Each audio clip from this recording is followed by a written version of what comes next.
इस शिव महापुराण की कथा का श्रवण आपको सुनने को मिला।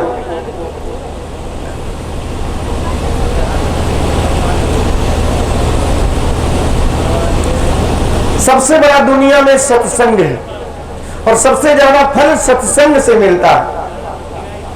एक बार विश्वामित्र और गुरु वशिष्ठ जी में बातचीत हुई।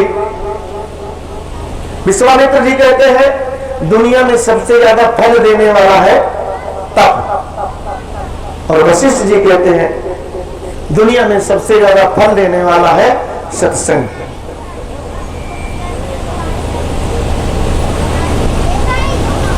निर्णय नहीं हो पाया तो दोनों कहते हैं चलो भगवान विष्णु के पास चलते हैं। भगवान विष्णु के पास जाते हैं विश्वामित्र और वशिष्ठ जी। तो उस समय वो निद्रा में थे। उन्होंने कहा आप चले जाइए महादेव के पास और उनसे पूछ लीजिए। विश्वामित्र वशिष्ठ जी आते हैं महादेव के पास और भोले बाबा से पूछते हैं कि हे भोले बाबा बता दीजिए दुनिया में सबसे ज्यादा फल किससे मिलता है, तप से या सत्संग से। महादेव योग में थे। उन्होंने लिख दिया आप शेषनाग के पास जाओ। विश्वामित्र और वशिष्ठ जी शेषनाग के पास जाते हैं। शेषनाग जी कहते हैं कि हमारे फन पे धरती मैया टिकी है। धरती मैया कहां टिकी है? शेषनाग के फन पे। बोले वो सूर्य के चक्कर लगाती अपनी धुरी पे घूमती रहती है। हे विश्वामित्र जी अगर तब से सबसे ज्यादा फल मिलता हो तो आप धरती मैया से कहो कि अपनी धुरी पे 1 मिनट के लिए खड़ी हो जाए। विश्वामित्र जी कहते हैं कि हे धरती माता अगर सत्संग से सबसे ज्यादा फल मिलता है तो अपनी धुरी पे 1 मिनट के लिए खड़ी हो जाओ। धरती मैया नहीं रुकती है। फिर वशिष्ठ जी की बारी आती। वशिष्ठ जी ने कहा अगर मैं सदगुरु हूं, ब्रह्म ऋषि हूं, ब्रह्मा का पुत्र हूं और सत्संग से सबसे ज्यादा फल मिलता हो, दुनिया में सत्संग की महिमा अपार हो, तो हे धरती माता आप 1 मिनट के लिए अपनी धुरी पे खड़ी हो जाइए, मेरी लाज को बचा लीजिए। धरती माता खड़ी हो जाती हैं और ये सिद्धांत का है। ब्रह्मा जी ब्रह्मलोक में रहते हैं, रचना करते हैं।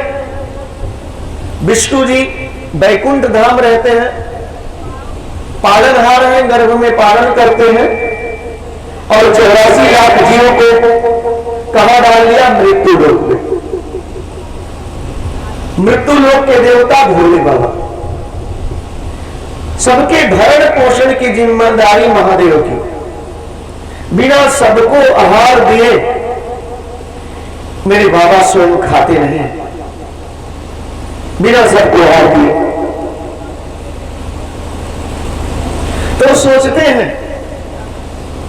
सबसे उत्तम योनि है ये मानव जन्म, और बड़े मुश्किल से बहुत कर्म बनने के बाद ये जन्म मिला। जब आप 84 लाख योनियां होती हैं, 83,999,199 योनियां काट लेते हैं, तब जाके अंत में प्रभु ने मानव तन दिया। और इस मानव तन को पा करके सबसे ज्यादा बुद्धि ज्ञान मानव को होती है। अगर आप जान जान गलत काम करते हैं तो कहा गया जान जान नर करे मिठाई और नरक जात काहे पछताई। 21,000 गरुड़ पुराण के 6वें अध्याय में लिखा है कि शरीर को कितना 24 घंटे में श्वास मिलती है सबको? 21,600। 21,600 सांस मिल रही है आपको। आपने सांस को हर जगह लगा दिया और पूजा पाठ में, भजन में, सत्संग में नहीं लगाया तो जान लो आप सत्य मार्ग पे नहीं चल रहे हैं। अपने आदत को सुधार लो। अपनी आदत को सुधार लो,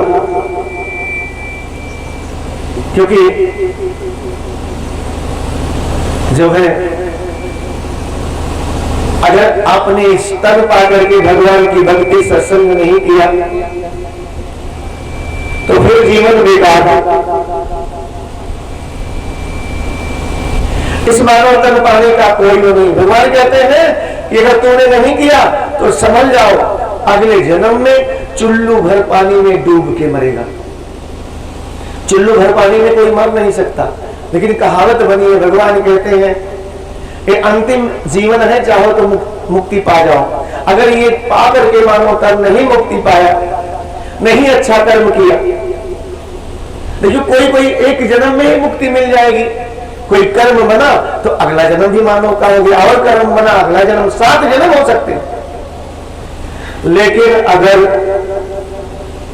इस जन्म को पा करके इस श्वास भगवान को नहीं दिया तो कहते हैं जान लो अगले जन्म में नाली का कीड़ा बनाऊंगा, और देख लेना जहां गड्ढे में पानी सूख रहा होगा इतने कीड़े और इतना पानी उसी में तड़प तड़प के जान दे देते हैं। कई जन्म चुल्लू भर पानी में मिलेगा, मरेगा। प्रभु ने ये मानव तन दिया तो 5 ऋण दिया। पहला दूसरा ऋण दिया माता पिता का। जिस माता पिता ने जन्म लिया, पाल पोस के बड़ा किया, पढ़ाया लिखाया, शादी विवाह किया, बुढ़ापे में सेवा नहीं की तो कितना भी मेवा खाओ असली मेवा है बुढ़ापे में घर में बुजुर्गों की, सास ससुर की, माता पिता की सेवा। ये दोनों ऋण चुका दिए तो भगवान कहते हैं 2 सीढ़ी तो मेरे तरफ आ गया। तीसरा ऋण दिया पत्नी का या पति का। अग्नि को साक्षी मानकर 7 फेरे देते हैं। पंडित जी 7 वचन बताते हैं, वर के लिए, कन्या के लिए। 7 वचनों का पालन कर लिया तो भगवान कहते हैं तुम मेरे धाम की काबिल है। एक ऋण तूने और चुका दिया। चौथा ऋण दिया पुत्र पुत्री का। उतने पुत्र पुत्री संतान घर में होना चाहिए जिनका लालन पालन, भरण पोषण, शिक्षा दीक्षा आप ढंग से कर ले जाओ। कन्या है, अगर आपने कन्यादान नहीं दिया तो 94 नरक कन्यादान के भी भोगने पड़ते हैं। 5वां ऋण है गुरु ऋण। गुरु 5 प्रकार के होते हैं। पहला गुरु माँ। बच्चे में सबसे ज्यादा ज्ञान संस्कार माँ से मिलता। दूसरा पिता। तीसरा सामान्य गुरु, जो बच्चों को स्कूल में सामान्य ज्ञान की शिक्षा दे रहा है। और चौथे सदगुरु हम जैसे लोग जो आपको सदबुद्धि, सदमार्ग दिखाते हैं। और 5वें गुरु है देवाधिदेव महादेव। ये जगत गुरु है, जो इनकी शरण में आ गया वो भव से पार हो गया। इसीलिए इन्हें पशुपति नाथ भी, भूतनाथ भी, औघरनाथ भी, अनाथों के नाथ भी, भोलेनाथ भी कहा जाता है। भोले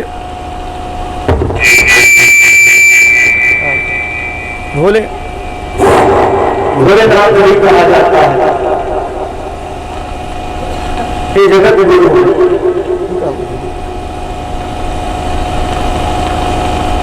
इनके शरण में राम जी आ गए, वो समुद्र पार हो गए। और कोई अंतिम में महादेव को याद करता है।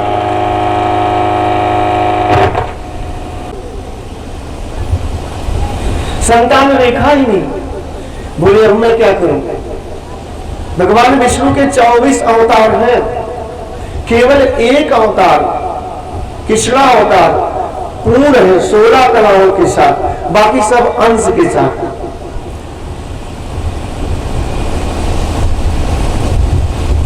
बोले लोग मेरी पूजा अर्चना नहीं करेंगे, मेरे ही संतान नहीं, पत्नी 16 हर्जर 108 रानी।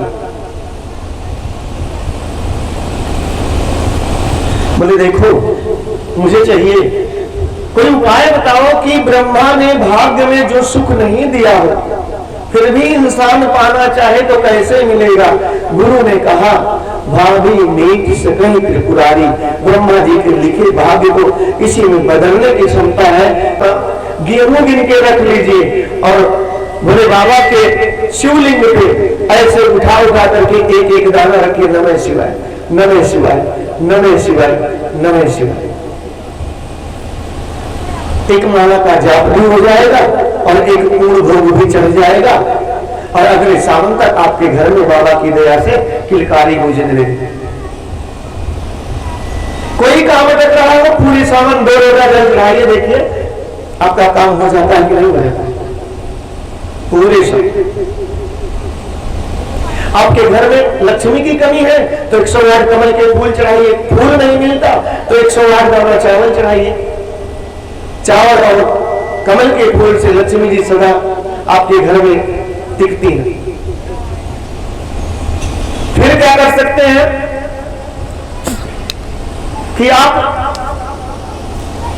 आपके घर में बीमारी बार बार आती है तो 108 दाना हरा मूंग रोज चढ़ाइए, पूरे सावन बीमारी का नाश होगा।